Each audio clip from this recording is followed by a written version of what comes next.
Alright, take 8. This is Funky Monkey and Zella Live Star Dakota, and you're listening to the Slam Fam Wrestling Podcast Network. Welcome to the family.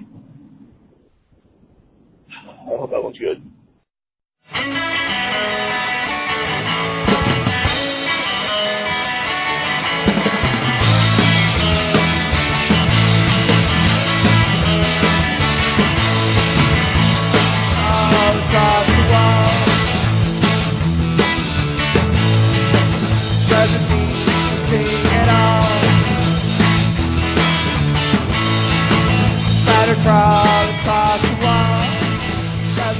Ladies and gentlemen, welcome to a first-of-its-kind podcast here on the Slam Fam Wrestling Network. I am Timothy Regal, and you are not listening to Off the Chest of Timothy Regal, but instead a very special, something that I am hoping will become a slightly a regular occurrence. Working on some things. I'm not ready to let the cat out of the bag completely yet, but this is we'll call this episode 0 of the as Untitled Slam Fam Wrestling New Japan Pro Wrestling podcast, covering New Japan Pro Wrestling. Anyone who knows me knows I am a huge fan of New Japan Pro Wrestling. It's my favorite wrestling promotion, and finally the ball is in motion to make a New Japan podcast with myself a regular occurrence here on the Slam Fam Wrestling Network. And I figured what better time than to do a little test run, little episode 0, if you will, than right now, as we are just days away from the start of the most wonderful time of the year. That's right, folks. It is time for the G1 Climax tournament. My favorite time of the year, because for the next month, day after day after day of the best wrestling in the world. This is the best wrestling some of the best wrestling you will see all year long. Just night after night of absolutely amazing matches. Now, and I'm going to say this, I'm going to assume here that if you're listening to this, you're probably already a fan of New Japan Pro Wrestling. But if you're one of those people, there might be a few out there that are listening to this saying, hey, I've always heard Regal talk about New Japan on Off the Chest, or I've seen, so much stuff. I see the Bullet Club shirts everywhere. I go to my local Hot Topic and I see them. I've always wanted to get in to New Japan Pro Wrestling. I've always wanted to know what it's about. Folks, I'm going to tell you right now, this is the perfect time to do so. Right now, today, when you hear this, if you sign up to New Japan World at njpwworld.com, they should sponsor us, you can get the entire G1 Climax tournament, all 19 nights of the G1, for less than $10 a month. It's 9.99 yen. I believe the exchange rate works out for me to about $9.54 a month usually. The best $10 you will spend in the month of July if you sign up today for this tournament. But because the tournament starts this Saturday, July 14th, and it runs through August 12th. It is 18 shows of absolutely amazing pro wrestling. Sometimes there's like 3 or 4 shows run straight. I mean, then you get an off day here or there, but it's a grueling tournament. It can be a grueling tournament to watch. I actually figured I would start out with a few tips of my own. A lot of people say, well, maybe I don't want to watch that much wrestling, or I'm going to tell you right now, folks, if you're a casual fan, you don't have to watch everything. You don't have to watch every match. First off, and I will even probably do this at points, there will be undercard tag matches on each show. Oh, and I should have mentioned right off the top, for the first time ever, all 18 shows will be available with English commentary by Kevin Kelly, one of the best commentators in the business. For the first time ever, all 18 shows live with English commentary. You can watch it on VOD. So, I do not get up and watch live for most of it. I will watch it very early, and I'll get up early in the morning before I have to go to work and watch the shows. But the best tip I can give, number one, is you don't have to watch everything. If you don't wish to watch the undercard tag team matches on each night, those are kind of just filler for the live crowds. you don't really have to watch all of that. But I do recommend, if you have time, watching the tournament stuff. But a lot of times, you don't even have to watch that. And it's okay if you have to skip a day here or there if you get busy. There are great sources out there. Obviously, voicesofwrestling.com. 411 Mania, Larry Zonka will do an excellent write-up every day of the tournament that he usually has posted as soon as the bracket is open or is done for the day. There are great resources that you can follow. Obviously, Twitter, Post Wrestling with John Pollock. Pretty much, I believe he does a daily recap as well, where you can talk just like a little 20-minute pod blast and just gives you the rundown. There are a lot of resources if you don't want to watch every match. If you're like me, where I'm gonna want to watch every single match because there is so much great wrestling going on in the G1, and this year's tournament is absolutely loaded and it looks great. And I'm gonna run down how we're gonna do this is I'm gonna run down the blocks and I'm gonna run down the guys in it, and then I'll kind of give you the key. We'll go through the tournament. I'll kind of give the key matches for each day, because some of the matches sometimes there's a filler match here or there, but I'm gonna run. I guess we'll start out by running down the guys, and I will say over the recent weeks there's been a lot of development that kind of put a spin on the G1 tournament this year that we didn't know we were gonna get. So I'm gonna start off with the excellent A block. A lot of debate this year between which block is better. But I'll start off in the A block, of course, kicking it right off. We've got the ace, Hiroshi Tanahashi. By the way, I just want to point out, if you guys hear some background noise, unfortunately, there is some construction going on outside the house. They're tearing up the street. Unfortunately, I yelled at them and asked them to stop so I could record a podcast. They didn't listen to me. So we're going to have to kind of bear with them. I'm hoping you guys aren't getting a lot of background noise in this. But if you do hear something, unfortunately, sometimes I can't control the city of Davenport's road construction. So, but starting off, like I said, we have the ace Hiroshi Tanahashi, the ace of New Japan. This is I wish I had a little bit more detailed stats up. This is like, I believe his 14th or 15th, maybe even more than that G1. This guy's always in the mix. He always puts it all on the line. I mean, whether he's banged up or not, it seems like this might be the first tournament in a while that he's coming into where I believe he is fairly healthy. So, interesting to see where he's going to be. I believe he's going to be in the mix at the end. He will be there. I don't know if he wins the block, but he will definitely be one of the guys with points on the final night. He'll be in contention, and we'll see where he goes. Number 2, we have Togi Makabe. Now, I know there's a lot of the Togi Makabe is a guy that I feel like has a definite separation between the Japan audience and the American audience. It seems like the American audience really doesn't get into Togi Makabe, whereas in Japan he is a huge star. He's actually a multimedia star in Japan. He does a lot of cooking shows and food challenges like Iron Chef, because he apparently just eats everything. So he's actually a big media star in Japan. But I actually really like Togi Makabe, and I feel like there's going to be some matches in here. He's a guy, may not be in the mix on the final night. He may not, give you a 5-star match every night. But once or twice during the tournament, if he has the right opponent, he's going to give a great match and a great performance with the right guy. Especially, he's a guy that hits hard. If you're into the old school Japanese strong style, Togi Makabe, definitely a guy who fills that bill for a lot of people.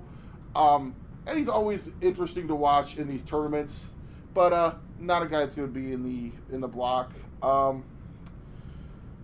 After that, we have Michael Elgin. Now, I don't like to talk about Michael Elgin on Off the Chest or anywhere else because of my personal feelings toward him, but I'm going to give you guys a journalistic impartiality here and say, well, he's in the tournament, so I'm going to give you what I honestly think. The guy has great matches, especially he was one of the standout stars of last year's G1, and for anybody that hasn't been checking him out lately, Mike has got himself in great shape. He's actually dropped a ton of weight, made himself a lot leaner. That's definitely going to help him in these tournament matches where you go into those long runs towards the end and you're getting beat up. Definitely the conditioning is going to be better this year. I think he's going to put on good matches. He's a guy that could be in the mix on the final night. You know, he's always around in that U.S. title, Intercontinental title, never open weight title picture. And I think he's going to be okay. Up next, definitely an interesting one. The former IWGP champion, Kazuchika Okada. And for anybody that watched the G1 special in USA, if you've watched any of the shows kind of since Dominion, he is kind of going through a thing where he is not exactly, he's not wearing the big purple and gold flashy robes. He's kind of wearing t-shirts out to the ring. He's hasn't had a pinfall victory in New Japan actually since Wrestle Kingdom. It's a very interesting thing to see what story are they going to tell with Kazuchika Okada in this year's G1. And my prediction is that Okada in this year's G1, they're going to do a kind of a redemption storyline, similar, if anybody's out there knows from a couple years ago, what they did with Kushida in the Best of the Super Juniors. I'll tell you right now, I have him slotted in to lose on night one. I think he's going to take some losses right off the bat. And then I think he's going to come back and he'll go on a win streak and he'll get in the mix. And he will probably be in the final match.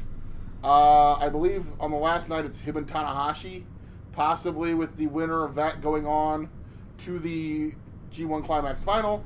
Or it could be a situation where maybe somebody is playing spoiler, maybe Tanahashi, somebody else is sitting on the outside looking in. I'll get a little bit more into that here in a minute, because I think that there's a scenario that might play out. But Okada, definitely a guy that's going to be, I think they're going to do the redemption storyline. He'll be in the mix. I don't, unless they really, really want to play the long game, where he doesn't do well in this year's G1 and then has to find another route. That's not out of the realm of possibility. What if he just has a terrible G1 and then he sinks into a deeper depression from losing the title, going through a horrible G1, and then, somewhere down the line gets redemption. That is a possibility. Nobody really knows what goes through Gato and Jato's mind. But I think they're going to do it where he loses a couple matches off the bat, and then he will get back into it and go on a huge winning streak to be in the mix on the last day. Up next, a guy who I think people are going to see something out of him very special in this G1, Switchblade Jay White. Jay White is a guy that, when he came back from Excursion, they put him in there with Tanahashi right off the bat at Wrestle Kingdom. They had him beat Kenny Omega for the U.S. title, and a lot of people weren't feeling it. Initially off the bat, I kind of wasn't there. It took him a little bit to get into the Switchblade character to become the kind of character he wants to be. And I think there is a long game going on here where eventually you're going to see Jay White, who's kind of playing the gimmick where he's the loose cannon of the Chaos stable led by Okada. And they are actually facing each other on night one. I've got Jay White penciled in to beat Okada. I think he's going to beat Okada. I think he's going to be in the mix. And I think the long game is down the line. You're going to see a storyline play out where he's going to try to usurp Okada as the leader of Chaos. He's definitely grown into the Switchblade character, grown into being the loose cannon, has kind of been the lone wolf type story. I'm super into what he is doing. The match he had with Juice Robinson at the G1 special last week was absolutely phenomenal. I thought it was probably the best match of the night. This is a guy who can go out there with obviously he's got Okada in his block. He's got Tanahashi. He has Minoru Suzuki, Hangman Page, Bad Luck Fale. There's going to be he's a guy who I think this G1 is going to help elevate him to a new height in New Japan Pro Wrestling. Jay White is a guy you're definitely going to want to keep your eye on this year's tournament.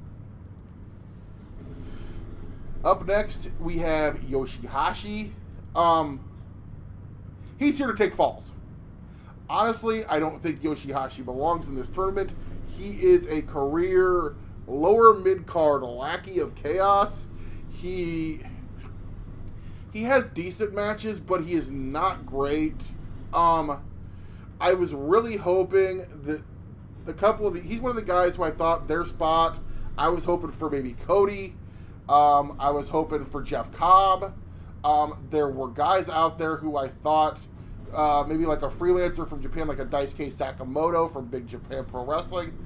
There were guys out there who I thought definitely deserved this spot better than Yoshihashi. I don't know what New Japan... I don't know what they see him... I mean, obviously he's there as a utility guy. He's going to take falls. He'll be the guy that's probably in the opening match of the block each night. Probably in an 8 to 10 minute easy match. Kind of giving guys the night off, taking falls, and letting other guys score points. If Yoshihashi has more than 4 points at the end of this tournament, I will probably be shocked. I don't think that there's just... He's a utility guy. He's not going to be in the mix. He'll be in the opening match on the last night of A block because it's two guys facing each other for pride. Okay, next up, a guy who I think one of the biggest question marks, Bad Luck Fale. And the first thing that's going to be interesting on night one is we're going to find out where Fale lies as far as the Bullet Club Elite versus Bullet Club Firing Squad. He was one of the 2 members of Bullet Club that was not at the G1 Special in USA. So we'll find out very early what side he is on. I pretty much can guarantee you he is in the Bullet Club Firing Squad side, led by Tama Tonga. He was pretty much always rolling with the Tongan, with the Gorillas of Destiny, that side of the Bullet Club before, so I don't see him kind of moving over. I think you're going to see during this tournament, we'll find out that Tama and Taiji Ishimori will be part of the Bullet Club Firing Squad. Ishimori, because he was brought in when he got introed, he actually got introed by Tama Tonga. So I think there's 2 more members of Bullet Club Firing Squad that we haven't officially seen yet. By the way, I love those shirts. You can get those Bullet Club Firing Squad shirts over at ProWrestlingTees.com. They should sponsor us. Maybe tweet Pro Wrestling Tees and tell them I'm plugging them, and maybe they'll send me a free one. I don't know. Probably not, but we can always hope. But no, Bad Luck Fale is a guy. First off, if anybody out there that's a New Japan fan hasn't seen the pictures on Instagram or social media anywhere, Fale has lost a ton of weight recently. Actually, probably in some of the best shape of his life. Big up to him because he is looking great. He's looking leaner than ever. He's gotten pretty big there for a while, but he's dropped a ton of it. He's looking good. Sporting a bunch of new tattoos. I think, and one of the things about him in the G1, he always gets wins. He's gotten wins over Tanahashi in the past. He's gotten wins over Okada in the past for the G1. He is a guy that they're going to give him some wins because he's the big dude and he can throw people around. He's going to be a guy, I think someone said he averages 10 points for his G1 career. So he's a guy that could be in the mix on that final night. You don't know. Maybe this year's not his year, but maybe also with the added layer of Bullet Club, with the Bullet Club Elite versus Bullet Club Firing Squad angle that's beginning, that adds a whole new wrinkle that got picked up over the last week, that now we're going to see it probably play out a little bit over these G1 shows. It's going to be real interesting to see where Fale, how he does this year.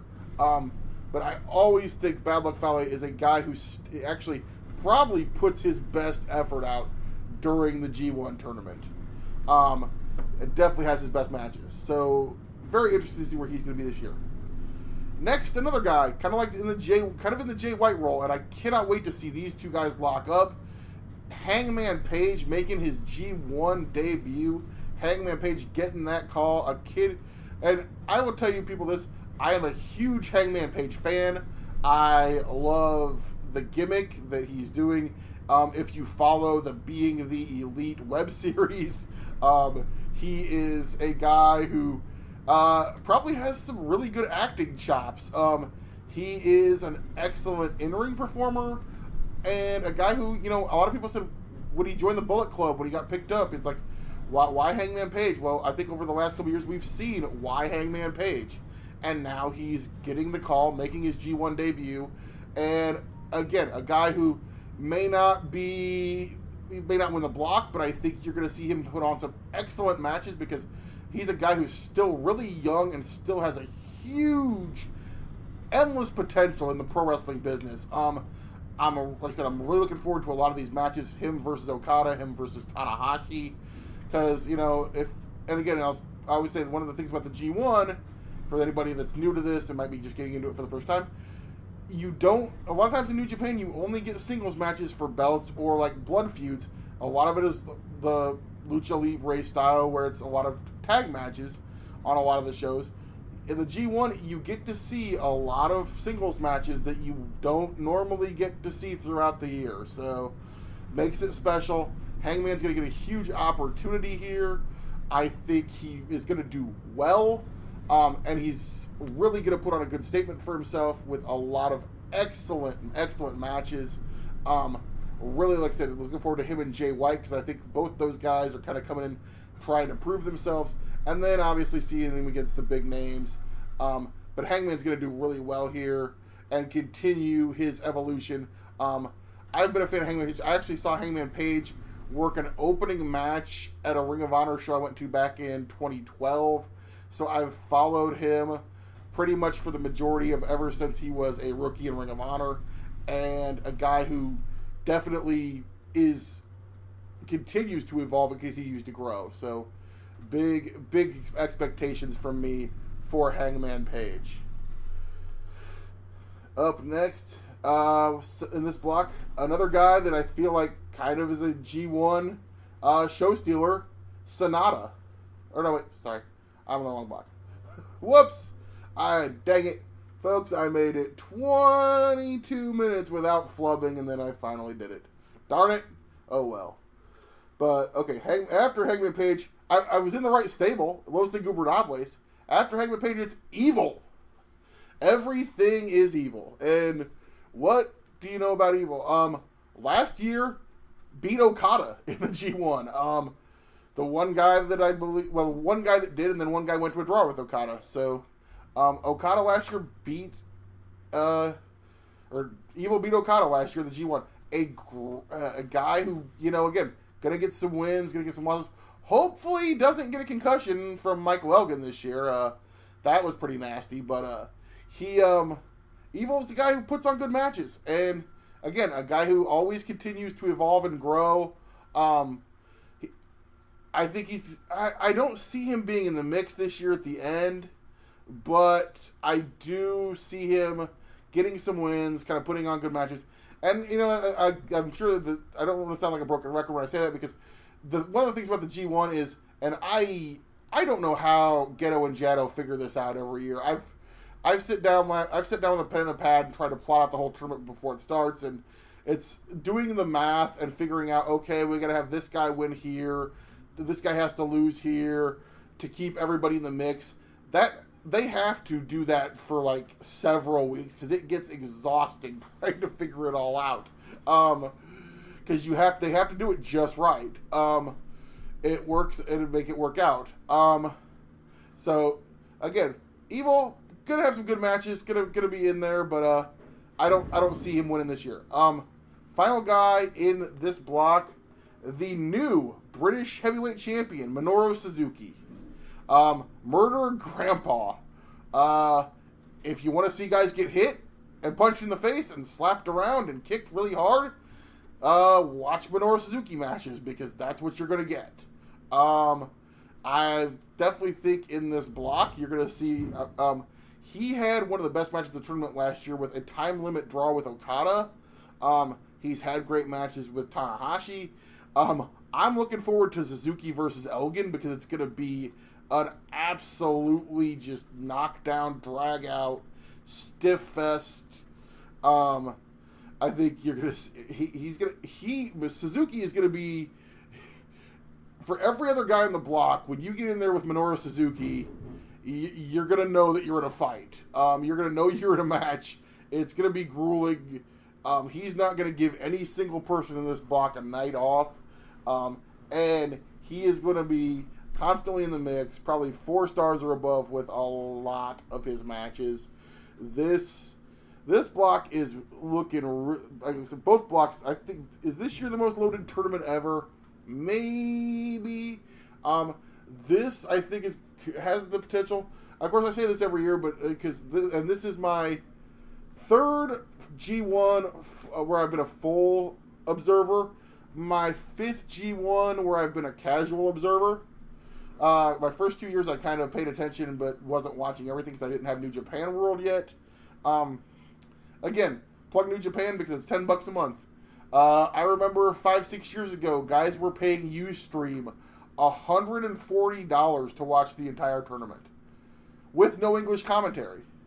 Now we get it for $10 a month, and that's awesome. And if, like I said, wrestling, get on it if you're not on it already. We'll save my official who's going to win the blocks predictions. We'll wrap that up at the end. I want to run down the B block. Starting out the B block, we have the current, the brand new IWGP United States champion, Juice Robinson, the guy who's cutting the best promos in New Japan Pro Wrestling right now. And you can definitely tell if you ever listen to him cut a promo where he got taught by Dusty Rhodes how to cut a promo, because he talks like a new generation version of the American Dream. Except he swears too much. I'm not sure if I'm down with that. But Juice, again, the continued evolution of Juice Robinson. The guy finally gets over the hump, wins a singles title. I mean, the look of pure joy and adulation on the face of Juice Robinson when he won that U.S. title, to me, was amazing. And keep in mind that I've known Juice Robinson since he started training in the business with Danny Daniels. I think I've told the funny story on Off the Chest where he actually went at a show once, backed into my car. But I love Juice Robinson to death, and I'm so proud of him. And I hold Juice up as an example to anyone in the wrestling business. Never be afraid to start over. Don't ever, if you want to be a professional wrestler, there's always setbacks and bumps in the road. Don't ever give up. This is a guy who about 4 years ago, got released from NXT, actually did contemplate retiring from wrestling, going and being a personal trainer, but they gave him the opportunity to go to New Japan, but he had to start completely over as a young lion. He had to go to the dojo and train and wear a track jumpsuit and get beaten on by veterans, and he did it. And just a few years later, he is a guy in New Japan who I think has the potential to be a top guy. They definitely like him. They put the belt on him. And last year in the G1, he made his G1 debut. This is his second G1. Last year put on a great showing against a bunch of people. Actually pinned Kenny Omega last year in a fantastic match.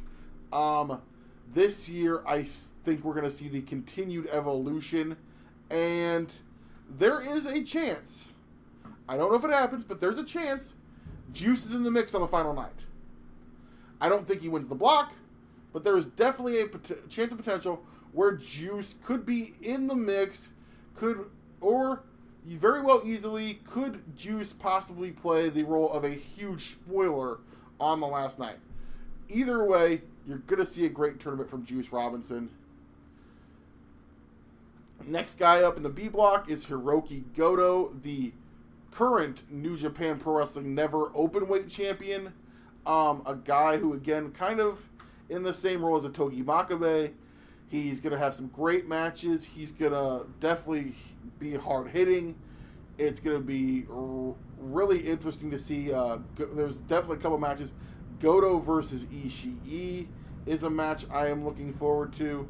Goto's had great matches with Tetsuya Naito in the past.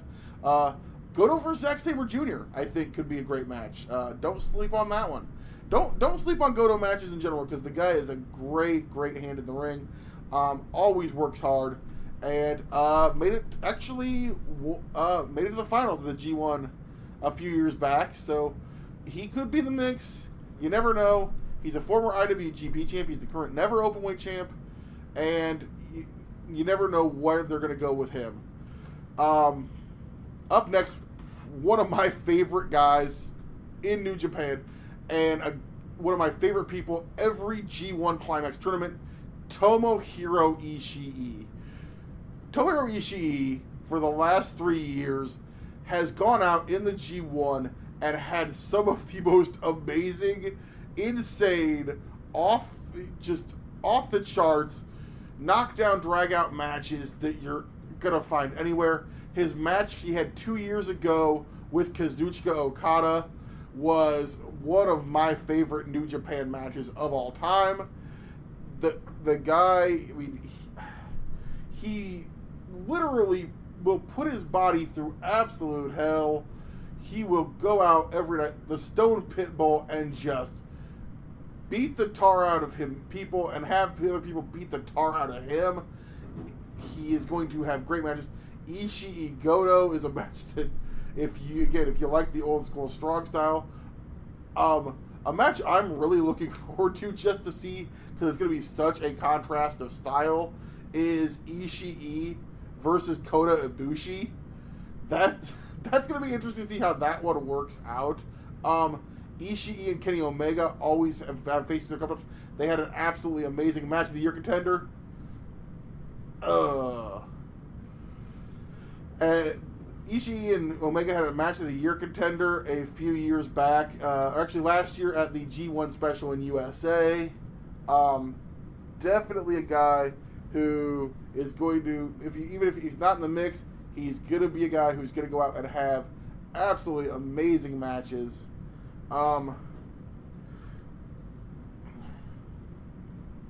After that, so we have hit the point of Toru Yano, and I'm doing the Yano shrug as I say that, because every year I ask myself, why is Toru Yano in the G1? And here are the answers. Number one, as much as I don't get into what he does, I mean, I get a chuckle out of it, but does a comedy wrestler really belong in the G1? Maybe not. And then I go back and think back to last year, where he also last year had one of the worst matches in G1 history, in my opinion. And then he also had one of the most hilarious matches in G1 history. The match he had with Michael Elgin that just was beyond terrible. And then he had a match with Kenny Omega. And they went out there and did barely anything for about 15 minutes and entertained me so much. I don't know what they're going to do for an encore this year, because they're in the same block, but that is a match that I will look forward to, because Kenny Omega is a guy that gets it, and he will work something out with Yano that will make everybody laugh. The other reason that Yano is always in this tournament is, there's basically two more reasons. Number one, he is what they call the night off wrestler. Like in the A block, I think the night off wrestler is Yoshihashi. In the B block, it's definitely Toru Yano, because you can go out. You don't even have to do 10 minutes with Toru Yano. You can do 3 or 4. You have him do his signature, spots. He distracts the ref, low blows somebody. The other reason is they'll do that distraction low blow finish on somebody at some point to essentially get somebody to take a loss that will come back to possibly haunt them later in the tournament. You know, you've got a lot of heavy hitters. You got Omega, Ibushi, Naito, Juice, Ishii, Zack Sabre Jr. One of those guys is going to take the distract the ref, low blow, roll up finish from Yano, and you know, probably have that be the reason that they're either not in the mix or that somebody else has more points than them on the final night. It always seems to work out that way. So, Yano's there that's the other reason that Yano's there, because he will play spoiler for someone else at some point during this G1 tournament.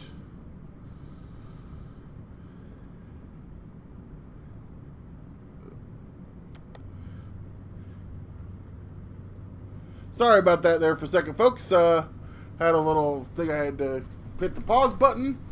Take a pause for the cause, if you will. So it might be a couple seconds of dead air. I had to go grab a little drink and rest my vocal cords, because I'm the only one talking on this podcast, and finding out that's a little bit harder than I thought it was.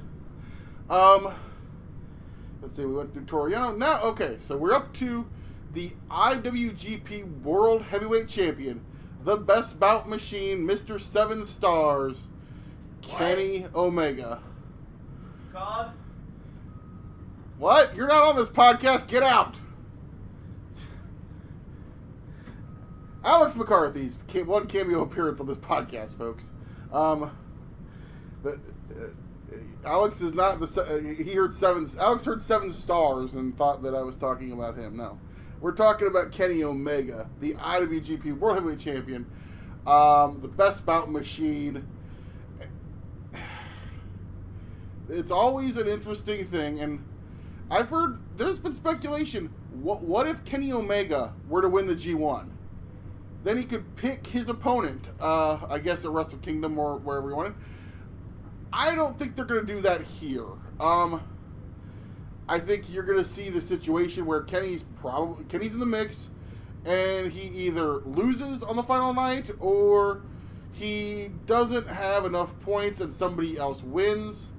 But I think Omega's there, but I don't.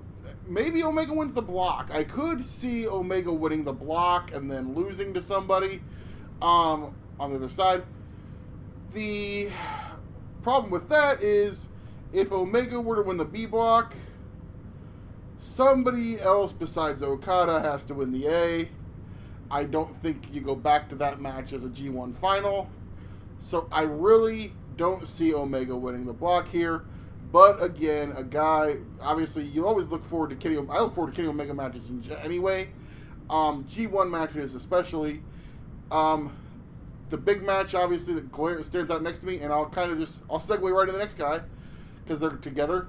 Kenny's partner in the Golden Lovers, Kota Ibushi, in this block. They will face each other, I believe, on the last night. Yeah, the last night of the block play, those two will face each other. I definitely think there's a lot of scenarios that could play out with that match. It's going to be the pivotal match probably of the block. Whatever the scenario may be. And that's a match that is the match, I think, of the tournament, if they had to pick one match, that stands out. Kenny versus Kota. What's going to happen when the Golden Lovers have to face each other in the ring? I think it's going to be amazingly fantastic. This also takes place in the Nippon Budokan Hall, as we're going back to the Nippon Budokan after wrestling had been banned from it for several years. Thanks to a Kenny Omega Kota Ibushi match where Kota did a moonsault off of the balcony. So I think that definitely will play into the story. Obviously, looking forward to it. But Kenny Omega. Now, where does Kota Ibushi fall? That is interesting. And what is the long game as far as Kenny Omega goes, as far as Kota Ibushi goes? I'm trying to figure this out in my head. I'm not entirely sure. Up next, a guy who definitely, based on recent events, his stock for this G1 went through the roof. Tama Tonga. Tama Tonga now basically breaking away from just being an also-ran. Seems like basically he is going to be the de facto leader of the new firing squad segment of the Bullet Club. This could be the make or break moment for Tama Tonga in this G1 tournament. A good tournament here could put him in position to finally become a main event guy in New Japan. Or is he going to remain as a career tag team wrestler, career upper mid card guy? The match with him and Kenny Omega now has definitely taken on a whole new meaning. It went from being just a match between two Bullet Club guys to being a match where you now have two guys who basically, in storyline, want to kill each other. Again, a guy who now, I kind of wonder, is Tama Tonga going to be in the mix? That G1, the ending of that G1 special definitely threw this B block a wrinkle. Because before, you always had Tama Tonga as just a block guy. Now, is Tama Tonga going to be in the mix? Could he potentially be a guy in the mix on the final night, or could he be a guy who does the massive spoiler? And what is he? You've got Kenny and Kota. You have Kota Ibushi was not on the G1 special in USA, so obviously you can tell the story where Kota's pissed off and probably wants to get revenge at Tama for what he did to Kenny. There's some really interesting stuff that could go down with Tama Tonga there. And like I said, that's really a wild card right now, because we thought we kind of knew what Tama was in the G1, and now we don't know because of the recent storyline events. After that is Tetsuya Naito, the leader of Los Ingobernables de Japón, the winner of last year's G1 Climax tournament, a guy who definitely wants to get back to the main event of Wrestle Kingdom. Obviously a lot of people thought last year, January 4th, was his time. It didn't happen. They had Okada go over. And now I kind of see where they went with it, so that Okada could break the record, and now we have Kenny Omega as the IWGP Heavyweight Champion going into that Cow Palace show at the Cow Palace. There's a lot going on there, but Naito is a guy, he's going to be in the mix, potential block winner here again this year. Going to be interesting. Obviously, you've got matches with Kenny, who he had a absolutely tear down. Not only did he win the G1 last year, but the year before he was in the block final. So, it could be a very interesting tournament for Naito. After that, we have his LIJ brother in Sonata. Sonata's another guy, has great matches in the G1, probably won't be in the mix on the final night, but you're going to see him get some wins. Possibly, as I look at this, I could see him taking a win over Goto to set up a title match there. Maybe he beats Omega and sets up a match at King of Pro Wrestling, because they will use the tournament for that. It looked like they were setting up Jericho versus Evil, but you could always set up a thing. Sonata could always be in the IC title mix that currently Chris Jericho has, and we don't know when he's coming back to defend it, but you never quite know where they're going to go with that. But Sonata's guy, going to have some good matches, going to get some wins, probably not in the mix. Then the last guy in the block is Zack Sabre Jr., a guy who, very interestingly, I found this interesting. A lot of people may not have seen these Strong Style Evolved UK shows with Rev Pro. They had Zack get a clean pinfall victory over Okada in the UK 2 weeks ago. It's going to be real interesting to see where Zack lines up in this G1. Last year he had made his G1 debut. This is his second G1. He had some excellent matches last year. I am really looking forward to a Zack Sabre Jr. versus Kenny Omega match. Sabre versus Naito should be interesting. Sabre versus Ishii should be fun. There's a guy who a lot of good matches present themselves for Zack Sabre Jr. here, and a guy who could be in the mix of the final night. I'd put him as a long shot, possibly as a dark horse, but he could be there. You don't know. I definitely am looking forward to it. Zack Sabre Jr. probably is one of my favorite guys in wrestling in general, so always has good matches. He always delivers, and he delivered last year at the G1. I don't see this being any different. So there is your 20 guys. Debating, should I give my official predictions? Well, hold on. Let's run through some of the matches first, and then at the end, I'll kind of give my predictions. And I'm not going to run through every match, but I'm going to go through it where we're kind of just give you the quick highlights. Saturday, July 14th. Big matches we've got on this opening night. Fale versus Hangman Page. Bullet Club Elite versus Bullet Club Firing Squad match there. And then Okada versus Jay White, which, as I already said, I'm calling it right now. Jay White is pinning Okada here. I think Jay White wins. And then you further that storyline. I think that's where they're going. Night 2, Sunday, July 15th. Big matches we've got in the opening night of the B block. I'll give you my top 2. Omega versus Naito should be an absolute great match. I mean, like I said, they've had matches in G1 before. They're actually kicking it off. And then Kota Ibushi and Zack Sabre Jr. Again, really interesting, as we haven't seen Ibushi face a lot of these guys in singles matches yet. So this should be an interesting match there. Then we go Monday, July 16th. The A block back in action. Okada taking on Bad Luck Fale. Always a good match. Elgin versus Hangman Page.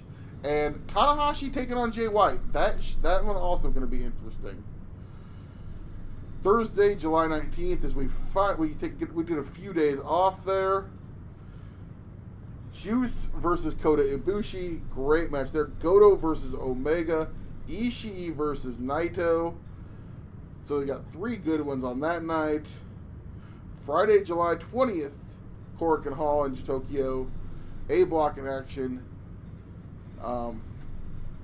Elgin versus Jay White, Tanahashi, Bad Luck Fale. Tanahashi, Bad Luck Fale, that match has happened a lot, and it's always good. That should be an interesting match. And then Okada and Hangman Page. That's one of the big opportunities for Hangman. So, right there. Saturday, July 21st. Juice versus Naito. Ishii versus Goto. Absolutely hard-hitting match. Kenny Omega versus Tama Tonga. That match on July 21st definitely has taken on a whole new meaning and a whole new level. I can't wait. This actually could be a great match. You also have Sonata versus Zack Sabre Jr. The Yano versus Ibushi is possibly the only match.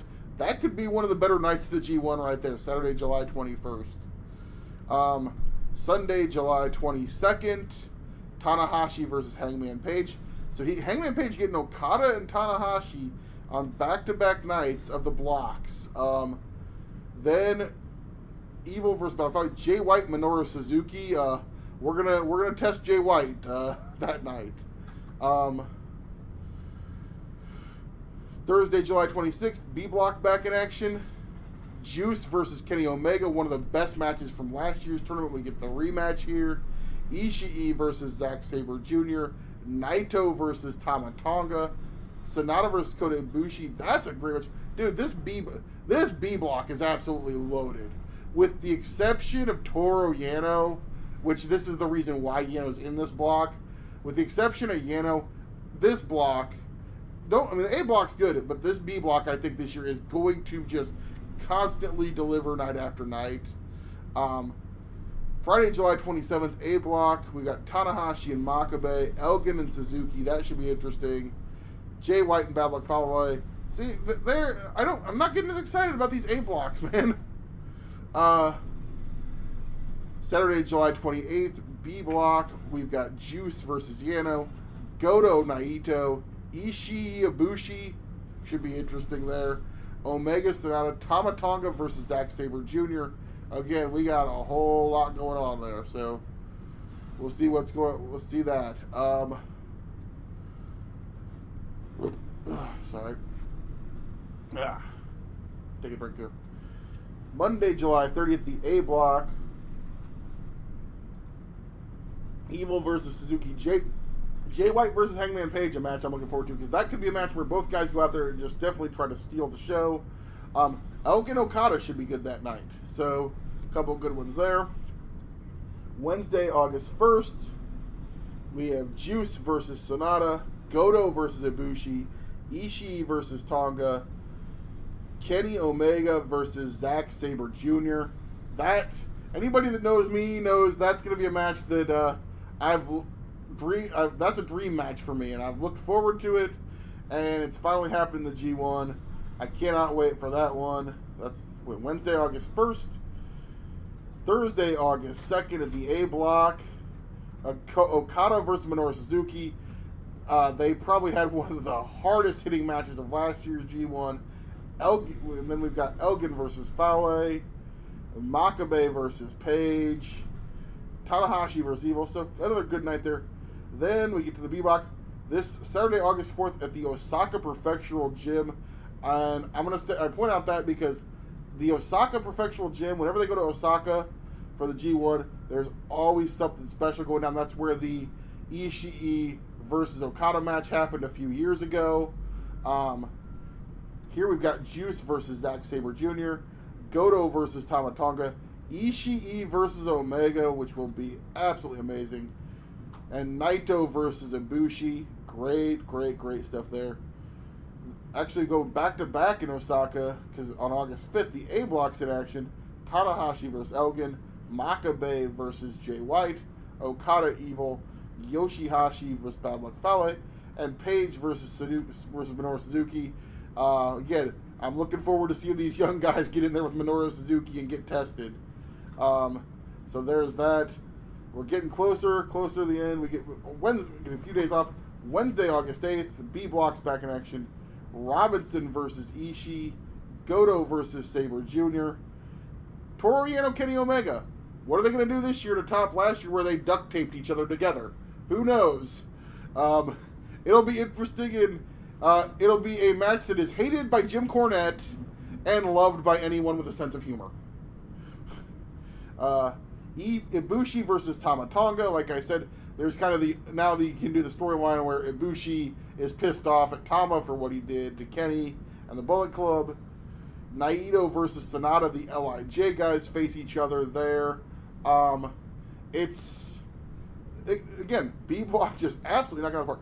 And then we get to the final three nights back at the Nippon Budokan Hall in Tokyo, Japan.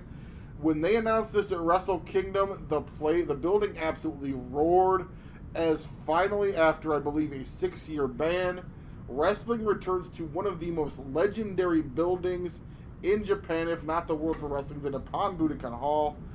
The B block is in action. It is A block first on Friday, August 10th. Tanahashi versus Okada, right there. Tanahashi Okada on the final night. I'm not sure how exactly the points are going to work out, but that's going to be in the mix. Makabe versus Elgin, Jay White versus Evil, Yoshihashi versus Hangman Page, and Bad Luck Fale versus Minoru Suzuki. So you've got Jay White taking on Evil. You have Tanahashi Okada probably deciding the block. I could see a scenario where Jay White gets the win over Evil, and then possibly Okada, Tanahashi. Maybe if somebody wins, they go on. If they lose, Jay White moves on. The 30-minute time limit draw could be in play. That's really interesting, the way those things have lined up. The Playing for Pride match here, I'll give you my prediction, is probably going to be Yoshihashi versus Hangman Page. But, like I said, Hangman will be in the mix, he'll get some wins, he'll have some good matches, but I don't see him winning the block there at all, so I think there's that. But yeah, Tanahashi Okada, definitely going to be the big one there.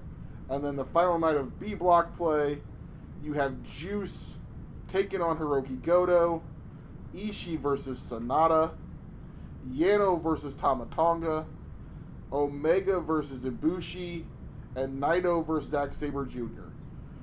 Those top two matches. Obviously, the big main event is the Golden Lovers facing each other. And then you have Naito versus Sabre Jr., who are two guys that I think are going to be in the mix. There's going to be probably some scenarios that will play out there. That's a really interesting last night. And then you have, like I said, potentially Tama Tonga with the change in the status quo now. Could he be in the mix, and could be the scenario where Yano pulls out the old low blow rope-a-dope roll-up and spoils Tama Tonga's tournament? But then that is on Saturday, August 11th, and then Sunday, August 12th, the G1 Climax Finals. The winner of the A block taking on the B block, and I guess it is time for me to give my official predictions. And I've beat this back and forth in my head, literally as I was talking about it on this podcast. I've been beating it back and forth in my head for days. I don't know if I'm right here, but A block, I'm going to go with Okada winning. I'm going to go with Jay White finishing in second place. B block, I'm going to go... Ooh, this is a hard one, folks. I'm not going to lie. Is Ibushi going to win? Is Omega going to win? Is Naito going to win? If I'm going to have Okada win the A block, I'm not going to have Omega win the B block. I don't think you see that as the G1 final. I'm going to go with Ibushi. I'm going to say Ibushi beats Omega and then actually beats out Naito. And I'm going to say it's going to be Ibushi versus Okada as the final match. And I'm going to say Okada is winning the G1. Now, my kicker to this is what happens at King of Pro Wrestling. And I'm going to say Naito, based on beating Kenny Omega in the G1, gets a shot at the IWGP title. He beats Kenny Omega at King of Pro. Goes on to Wrestle Kingdom. Naito versus Okada again for the second year in a row as one of the main event matches for the belt. And I'm going to say that Naito gets his win. I think Naito wins at Wrestle Kingdom next year. But, so, I'm actually going to say it. Okada's winning the G1. Naito wins the title at King of Pro. But Okada, my official prediction for the final match, Okada versus Ibushi. That's how I think it's going to go. Alex, you're here. You wanna give a prediction? No. Wow. I think the finals is gonna be Jay White and Josh Barnett. I don't think that's gonna be the finals. I think that's gonna be at the G1 at the show in Long Beach or in LA in September. Ooh, that'll put some asses in the seats. Wow, you really don't like Josh Barnett, do you? I just don't think he's going to be a draw. I also just don't think Jay White's that much of a draw. Hey, like I've sung the praises. He's growing on me. He's growing on me, folks. Obviously, you can tell Alex wasn't here for this entire podcast because you know that I spent about the last 45 minutes singing the praises of Jay White. I think he's a lot better. Like, he's growing on me, but I don't think he's a draw. I think he's probably right about where he should be. But give me your opinion. Do you think my prediction falls in line? I don't know. I don't see them taking the title off Kenny that fast.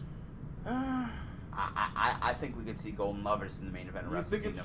See, I've gone back and forth on that though, and I almost made that the prediction. I'm just trying to figure out I'm kind of doing the what's Gato gonna do kind of gimmick. And I don't know Gato well enough personally, like you do, to make that kind of prediction. Why do you have to be an asshole? I don't know Gato personally. I wish I knew Gato personally. That'd be fun. Seems like a guy who'd be fun to go out and party with. He's a crazy little man, you know. Dude's always call him a little man. You're not doing well for making friends. You didn't want me on this podcast. Gato's really short. Why are you talking to me? I don't know. I just figured you showed up in the last 5 minutes. I'd have you make a little cameo appearance. But like I said, folks, there it is, my He's not G1. convinced the show will sell on its own. I've been talking by needs me. myself for an hour. Yeah, but you need me to come in and boost the ratings. Shut up. Why did I let you start talking on this podcast? I don't know. Folks, the G1 Climax tournament, there it is. Sign up now on New Japan World for less than $10 a month. They should sponsor us. You will get absolutely some of the best wrestling on the planet. I cannot stress it enough. I'm super excited. I'm always super excited. And there is some plans in the work. Like I said, I called this episode 0 of a New Japan podcast on the Slam Fam Wrestling Network. It's, Don't worry, I got your co-host. I'm not going to let the cat in the bag completely yet, but It's not Cat. It's not Cat. Keep her in the bag. Cat's in the bag. No, Cat doesn't drink. She's not in the bag. Wow, that was a bad joke. You know, when you get drunk, they say you're in the bag. Since Cat doesn't drink, she can't be in the bag. Shut up. Tell where nobody else is listening anymore. You don't have to do plugs. We need to start doing plugs at the beginning because I don't think people are going to make it to the end of this podcast. Wow, you think nobody's... Well, people have been listening to me talk for an hour. I'm assuming they're still here. But, no, folks, like I said, thank you for listening. I kind of wanted to give everybody a G1 primer. Like I said, episode 0 of what will become, hopefully, not weekly, but Definitely. whenever we need to, there's big New Japan news or something. Maybe weekly during the G1. I was thinking the midpoint. Okay. The midpoint might be where we do the thing, and hopefully we'll debut my co-host, and we'll kind of go through the first half of the G1 tournament and where we think the second half is going. Like I said, this was episode 0, and I kind of wanted to get something out there. But if you're a fan of New Japan, if you're trying to get into New Japan, that's what we're going to try to be here for you. I'm super excited because I get to talk about the wrestling that I love more than anything in the world. Follow me on Twitter at SWRegal444. If you're following this, you probably already follow us, but definitely check out Slam Fam Wrestling on all social media platforms. Thank you guys so much. Enjoy the G1 Climax tournament, and we will see you. G1 Climax, Ichiban. Everything, nothing at all, at all, at all.